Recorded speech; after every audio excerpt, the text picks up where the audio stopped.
Hello दोस्तों, नमस्कार। SM किसी चैनल में मैं आपसे बुलंद का दिल से बहुत बहुत स्वागत करता हूं। अगर आपने पहली बार विजिट किया है जरूर चैनल को सब्सक्राइब कर लेना। उसी के साथ साथ फ्री स्टॉक मार्केट क्लासेस इस चैनल के ऊपर कल के दिन एक इंपॉर्टेंट लेक्चर अपलोड हुआ था। अगर आपने नहीं देखा है तो देख लेना, लिंक आपको ऊपर आई बटन पे मिल जाएगा। And let's learn stock market and finance इस चैनल पे भी एक नया लेक्चर अपलोड हो चुका है जस्ट अभी अभी, कि बाजार कल भागेगा कि गिरेगा कैसे जाने। तो बस 5 स्टेप्स है दोस्तों, इनको फॉलो करोगे तो आपको पहले ही दिन पता चल जाएगा कि कल बाजार में तेजी आने वाली है कि मंदी आने वाली है। सो काफ़ी लोगों ने डिमांड किया था इस टॉपिक को लेकर, तो वीडियो यहाँ पे आ चुका है। इसका लिंक भी मैंने ऊपर आई बटन पे दिया है, चाहो तो बाद में देख सकते हो। सो चलिए दोस्तों, फिलहाल तो इस वीडियो को स्टार्ट कर लेते हैं। सो ठीक है दोस्तों, अभी हम लोग आ चुके हैं बिल्कुल हमारे नॉर्मल स्क्रीन के ऊपर। अभी आपको याद होगा दोस्तों, रिसेंटली मैंने एक वीडियो बनाया था किसके ऊपर, यस, इरेडा कंपनी, कि भाई इरेडा कंपनी में देखा गया तो 50% की गिरावट क्यों है। और उस वीडियो में मैंने आपको पूछा भी था कि अगला टॉपिक आपको कौन से कंपनी के ऊपर चाहिए। ठीक है, जो भी वीडियो रहता है भाई वो इन्फॉर्मेशन एजुकेशन पर्पज से रिलेटेड होता है। यहाँ पे कोई रिकमेंडेशन नहीं होता है कि आपको खरीदना है, बेचना है, होल्ड करना है, एवरेज करना है। ठीक है, हम जानने की कोशिश करते हैं बिजनेस लेवल पे कि एग्जैक्टली यहाँ पे गिरावट क्यों हो रही है। तेजी में कोई सवाल नहीं पूछता है, मंदी में ही सवाल पूछे जाते हैं। सो किसी ने यहाँ पे सवाल पूछा, यहाँ पे टिटागन रेल सिस्टम को लेकर, किसी ने आरवीएनएल को लेकर सवाल पूछा, किसी ने इरकॉन को पूछा, किसी ने आईआरएफसी की बात की यहाँ पे। ठीक है, मतलब जो भी सवाल यहाँ पे पूछे गए, आईआरसीटीसी से लेके container corporation of India, RailTel की अगर हम बात कर ले, मतलब बेसिकली अगर मैं बात करूँ दोस्तों, रेलवे कंपनीज को लेकर काफ़ी लोगों के कमेंट्स हम लोग को देखने को मिल रहे थे। अच्छा, अभी भी आप चाहो तो इस वीडियो के कमेंट सेक्शन में लिख सकते हो कि अगला वीडियो ऐसा सिमिलर वे आपको और कौन सी कंपनी के ऊपर यहाँ पे चाहिए, और जिसको ज़्यादा लाइक होंगे उसको टॉपिक को मैं अगले आने वाले समय में कवर करने की कोशिश जरूर करूंगा। सो रेलवे कंपनीज की अगर बात कर ले तो यस, यहाँ पे क्यों हम लोग को ज़्यादा गिरावट देखने को मिल रही है। कोई स्टॉक देखा गया तो 10% गिरा है, कोई 20, कोई 30, कोई 45, कोई 60, 50, बहुत ज़्यादा गिरावट देखने को मिल रही है। सो गिरावट के पीछे का रीज़न क्या है। एंड अगर देखो, मैं एकदम, आपको पता ही है मैं थोड़ा सा कड़वी बात बोल देता हूँ, ठीक है, बट एकदम कॉमन सेंस अगर आप अप्लाई करोगे ना दोस्तों तो चीज़ें समझ में आती है। कॉमन सेंस मतलब क्या, अगर आप जितनी भी रेलवे कंपनीज देखोगे ना, ऐसा नहीं है कि कोई कंपनी ऊपर है 10%, 20%, 30 और एक ही कंपनी 50% नीचे, नहीं, पूरा इंटायर सेक्टर आपको डाउन देखने को मिल रहा है। ठीक है, मतलब मैं टॉप से बात कर रहा हूँ, टॉप लेवल से, कि अगर आप चीज़ों को चेक करने जाओगे कि टॉप लेवल से कितने, हाँ, तो टॉप लेवल से आपको एवरेज 30-40% स्टॉक हम लोग को डाउन देखने को मिल रहा है। मतलब यहाँ से ही समझ में आ जाता है कि किसी कंपनी का इंडिविजुअल इंटरनल कोई इशू नहीं है। ओवरऑल अगर सेक्टर ही देखा गया तो उसमें ही हम लोग को यहाँ पे क्या देखने को मिल रहा है, कमजोरी देखने को यहाँ पे मिल रही है। ठीक है, मार्केट डाउन है, बाजार में एकदम मोमेंटम यहाँ पे नहीं है, ये चीज़ें चलती रहती है। बट एक्चुअल में अगर देखा गया रेलवे सेक्टर को अगर हम स्टडी करने जाए तो जैसे मैं हमेशा कहता हूँ, आपके दिमाग में एक सवाल हमेशा आना चाहिए, वाई। और वाई दोनों साइड से भी होता है भाई, कि अगर गिरावट हो रही है तो क्यों, और तेजी भी आ रही है तो क्यों। ये दोनों वाई आपको पता होने चाहिए।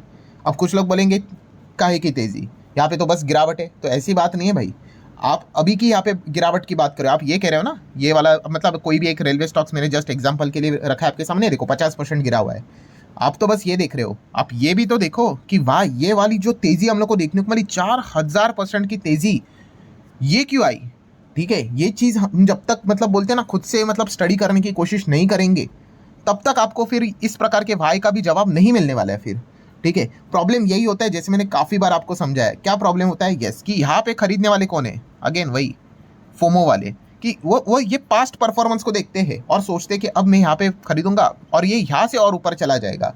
ये जो इमोशंस है दोस्तों, यही मैक्सिमम आपके पोर्टफोलियो को 99% लोगों के प्रॉब्लम यही है। मैंने इसके ऊपर इतने वीडियोस बनाए हैं क्योंकि यही चीज़ है। काफ़ी लोग कहते हैं सर आप रिपीटेशन कर रहे हो, भाई मैं और रिपीटेशन करूंगा, क्योंकि यही बीमारी से आपको दूर हटना है, फोमो को छोड़ना है आपने। हम क्या करते हैं, जो चमक रहा है उसके पीछे चले जाते हैं और फिर क्या होता है, फिर वो ऊपर से नीचे। चलो समझ में आता है, आपके पोर्टफोलियो में एक कंपनी कोई 30-40% ऐसा डाउन है, बट पूरा पोर्टफोलियो वैसा ही है, तो बॉस आपके टाइमिंग में ही गलती है। ये मैंने काफ़ी बार आपको समझाया है। कोई भी कंपनी, कोई भी बिजनेस खराब नहीं होता है, आपका टाइमिंग खराब होता है कि आप उसमें कब एंटर कर रहे हो, वो मैटर करता है ना। और सही टाइम पे एंटर करने वाला, मतलब जो हमने देखा ना, मान लो ये जो कंपनी है, ठीक है, ये यहाँ पे आपको दिख रहा है, इतना 2-3 साल ये कंपनी नीचे ही थी।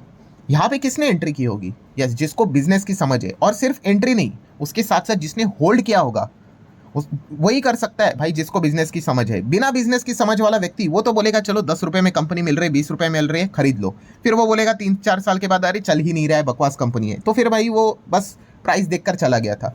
जिसको बिजनेस की समझ है, जिसको समझता है कि भाई रेलवे सेक्टर इंडिया का कितना बड़ा हो सकता है, वो ऐसे सिचुएशन में बने रहता है, उसको पता है आज नहीं तो कल दिन आएगा, और मार्केट ऐसा ही चीज़ है कि वो रोज़ नहीं भागेगा, पर जिस दिन भागेगा वो छप्पर फाड़ के बना के देता है, और फिर बाद में जो लोग आते हैं फिर उनकी बैंड बजा देता है। ये हमेशा फॉर्मूला मतलब बोलते हैं ना एकदम पुराने ज़माने से चल के आ रहा है, आज भी चल रहा है, आगे भी भविष्य में चलेगा।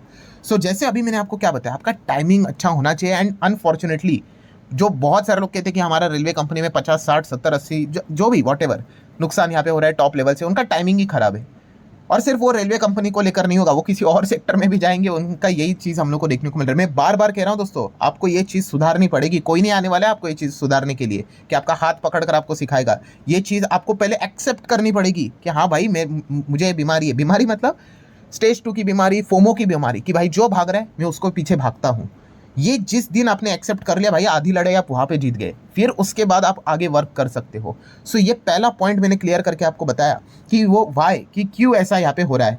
देन सेकंड वाई की अगर हम बात कर ले, मतलब ये जो जंप हम लोग को रैली देखने को यहाँ पे मिल गई रेलवे स्टॉक्स में, अभी दिखाया ना मैंने 4000%, कोई 5000%, कोई 1000% भागा है।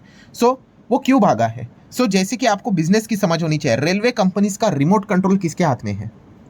अब रेलवे सेक्टर है, किसके हाथ में रिमोट कंट्रोल है? यस, गवर्नमेंट ऑफ इंडिया, सरकार। भाई ये सरकारी सेक्टर है, यहाँ पे प्राइवेट प्लेयर कोई है नहीं।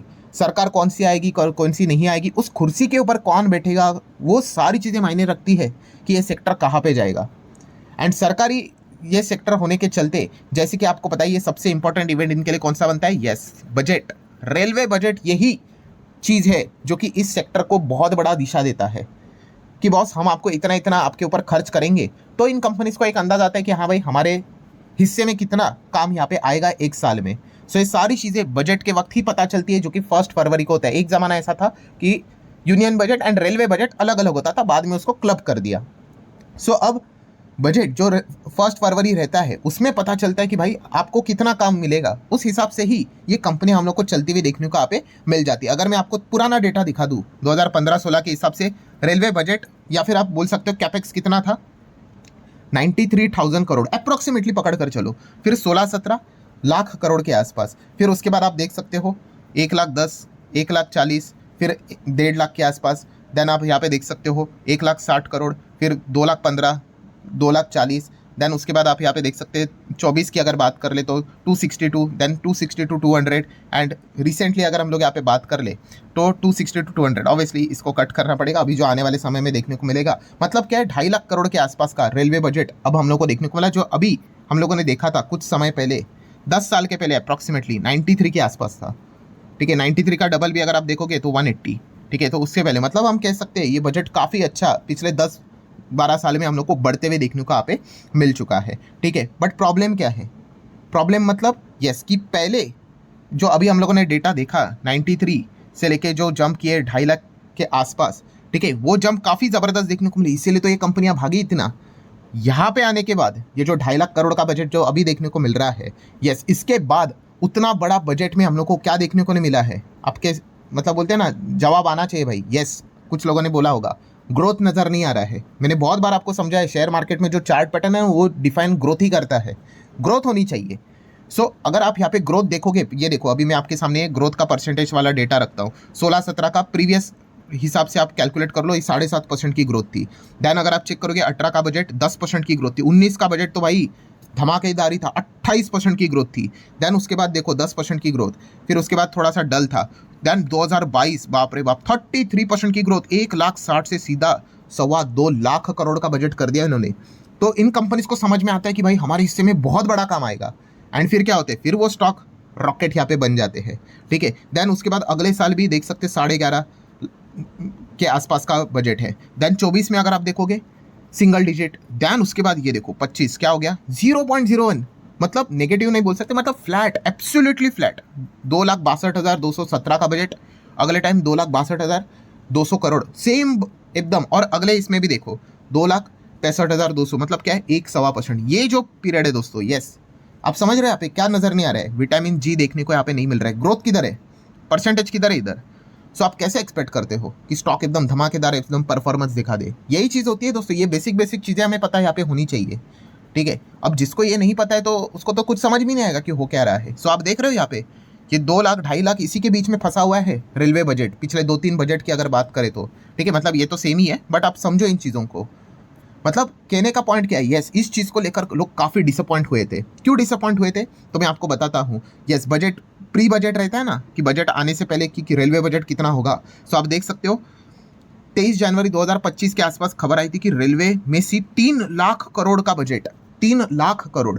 अभी हम लोगों ने कितना देखा, 2.5 लाख करोड़ के आसपास ना, बस एक्चुअल में उतना ही आया, 3 लाख नहीं आया, 2.5 लाख करोड़ के आसपास आया। और फिर उसके मतलब इस खबर के चलते आप देख सकते हो कि 3 लाख करोड़ के पार जाएगा रेलवे बजट, तो स्टॉक 10-10% तक रैली मार गए। ठीक है, एक्चुअल में खबर नहीं आई थी, जनवरी की बात है, बट बाद में क्या हो गया तो आप देख सकते हैं डिसअपॉइंटमेंट। बजट 2025 टाइटल आ गया, disappointment for the railway as allocation stay flat. 2.5 lakh crore, growth ही नहीं रही, पूरा फ्लैट हम लोग को देखने को मिल गया। और इसका परिणाम क्या, स्टॉक गिर गए। इसमें कोई रॉकेट साइंस है मैं जो आपको बता रहा हूँ, बहुत ही सिंपल सी चीज़ है, बट आपको वो धंधा समझ में आना चाहिए। ठीक है, सो ये सबसे बड़ी दिक्कत हम लोग को देखने को मिले। मतलब बॉटम लाइन क्या है आपको समझना है यहाँ पे, क्यों रेलवे स्टॉक फर्राटेदार तेजी के साथ भागे थे। यस रेलवे बजट एकदम जबरदस्त भागा, मतलब ग्रोथ जबरदस्त देखने को मिली, तो कंपनी को भी समझा हमारे हिस्से में बहुत बड़ा काम आएगा, जो कि आया भी। पर यही रेलवे बजट यहाँ पे आने के बाद अब इनका जो ग्रोथ है वो पिछले 2-3 बजट से फ्लैट ही चल रहा है। मिलेगा पैसा 2.5 लाख करोड़, भाई बहुत बड़ी अमाउंट होती है, बट लास्ट टाइम भी 2.5 लाख करोड़, इस वक्त भी 2.5 लाख करोड़। अगर इस वक्त के भी बजट में भी अगर यही बोल दिया 2.5 लाख करोड़, तो बताओ रेलवे वाले क्या करेंगे फिर। तो ये चीज़ समझनी होती है आपने। मतलब क्या, यस ग्रोथ का अनाउंसमेंट होना चाहिए। सो पूरा जैसे मैंने शुरुआत में आपको बताया, अभी कोई सोचेगा भी, ये बोलेगा भी, सर तो फिर क्या ग्रोथ होगा कि नहीं। इस सवाल का जवाब मैं पहले ही आपको दे चुका हूँ। रिमोट कंट्रोल किसके पास है, सरकार के पास। ये सवाल का जवाब आपको मिलेगा 1 फरवरी को। उसके पहले बहुत सारी खबरें आएगी रिपोर्ट के जरिए, भाई 3 लाख करोड़ हो सकता है, 3.5, कोई 3.5 भी बोल देगा, स्टॉक भाग भी जाएंगे। जैसे कि लास्ट टाइम भी हमने देखा कि खबरें आई थी 3 लाख करोड़ के पार चला जाएगा स्टॉक, 10-20-30%, मतलब अपर सर्किट भी लगने शुरू यहाँ पे हुए थे। बट मैंने आपको क्या सिखाया, यस तेजी आना और तेजी टिकना, इसमें अंतर होता है। नहीं टिक पाई तेजी, क्यों नहीं टिक पाई, क्योंकि सबको समझ में आया भाई कि जो 3 लाख की बातें यहाँ पे चल रही थी रिपोर्ट के जरिए, सोर्सेज के जरिए, उसमें कोई दम ही नहीं था। एक्चुअल में बजट उतना ही आ गया, फ्लैट एकदम 2.5 लाख करोड़ के आसपास। सो अगर आप ये सोच रहे हो कि रेलवे में वापस जान आनी चाहिए, तो बस आपने एक ही चीज़ प्रे करनी है कि अभी का जो बजट 1 फरवरी को हमें देखने को मिलेगा, जहाँ पे एक्चुअल में रेलवे बजट में अच्छा इजाफा होना चाहिए, अच्छी ग्रोथ होनी चाहिए, then only you can expect कि भाई वो रिबाउंड आ जाए। अगर नहीं आएगा, 2.5 लाख करोड़ का ही अनाउंसमेंट होगा, तो वापस ये डिसअपॉइंट ही होने वाली बात है। सो अब जाके आपको समझ में आया होगा कि रेलवे कंपनीज में क्या गड़बड़ी चल रही है यहाँ पे। ठीक है, सो आशा करता हूँ वीडियो हेल्पफुल लगा होगा। ठीक है, प्रैक्टिकल वीडियो था, अगर पसंद आया होगा चाहो तो लाइक एंड शेयर कर सकते हो। एंड जाते जाते अब चाहो तो आप इस वीडियो को भी यहाँ पे देख सकते हो, काफ़ी इंपॉर्टेंट वीडियो, जरूर इसको स्टडी कर लेना। सो चलिए दोस्तों, मिलते हैं अगले वीडियो में, तब तक के लिए बाय बाय।